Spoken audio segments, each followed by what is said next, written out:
Hello friends, welcome to my second innings. ఈరోజు మనం పిల్లలకి పెద్దలకి ఎంతో ఇష్టంగా తినే ఆలూ పరాటా దేశీ స్టైల్లో ఇంకా నా స్టైల్లో ఎలా చేయాలో చూద్దాం.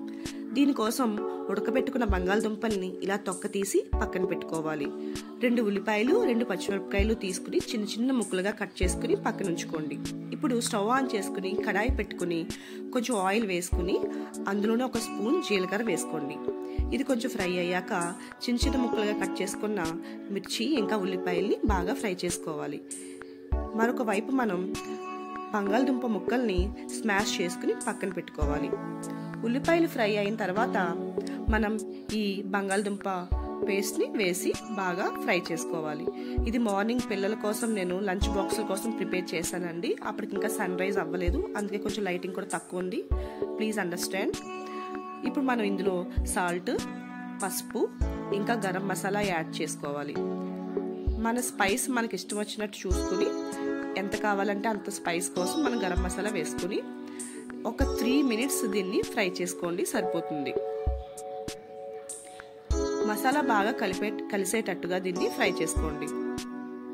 ఇది బాగా ఫ్రై అయ్యాక స్టవ్ ఆఫ్ చేసుకుని చల్లారబెట్టుకోవాలి.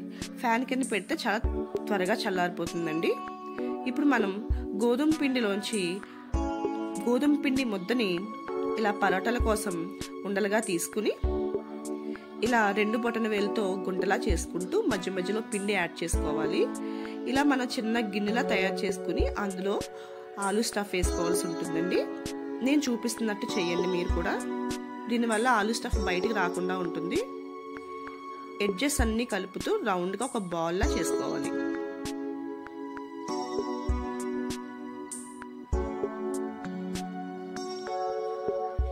ఇలా మనం అన్ని ఉండల్లోనూ ఆలూ స్టఫ్ పెట్టుకుని పక్కన పెట్టుకోవడం వల్ల మనకు త్వరగా పని అయిపోతుంది. ఒక పక్క మనం పరాటాలు ఒత్తుకుంటూ ఇంకొక పక్క ఫ్రై చేసుకుంటూ వేడివేడిగా సర్వ్ చేయొచ్చు.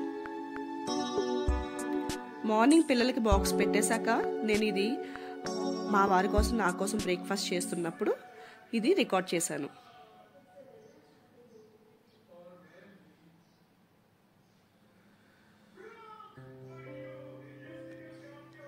ఇలా చేసుకున్న తర్వాత చపాతీ కర్రతో పరాటాల్ని ఒత్తుకోవాలి.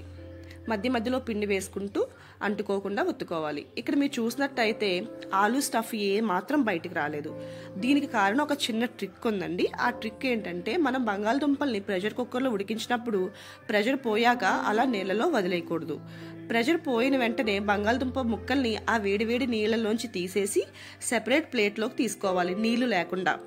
అప్పుడు అవి బాగా ఆరిపోయి తొక్క తీసేసిన తర్వాత దాన్ని స్మాష్ చేసుకోవాలి. నీళ్ళలోనే ఉంచడం వల్ల నీళ్లు బాగా పట్టేసి బంగాళదుంప ముక్కలకి పరాటా చేసినప్పుడు ఏమవుతుందంటే స్టఫ్ అంతా బయటకు వచ్చేస్తుంది. అందుకోసం వేడివేడిగా ఉన్నప్పుడే దాన్ని తీసేసి పక్కన పెట్టుకోవాలి. ఇలా మనం పరాటాలని 1 by 1 కాల్చుకుంటూ 1 by 1 ఒత్తుకుంటూ ఉండడం వల్ల చాలా ఈజీగా పని అయిపోతుంది. దీనిని మనం సాస్తో కానీ పెరుగుతో కానీ తినొచ్చు. చాలా బాగుంటాయండి వేడివేడిగా. మీరు ట్రై చేయండి. మీకు ఈ రెసిపీ నచ్చితే లైక్ చేయండి, సబ్స్క్రైబ్ చేసుకోండి.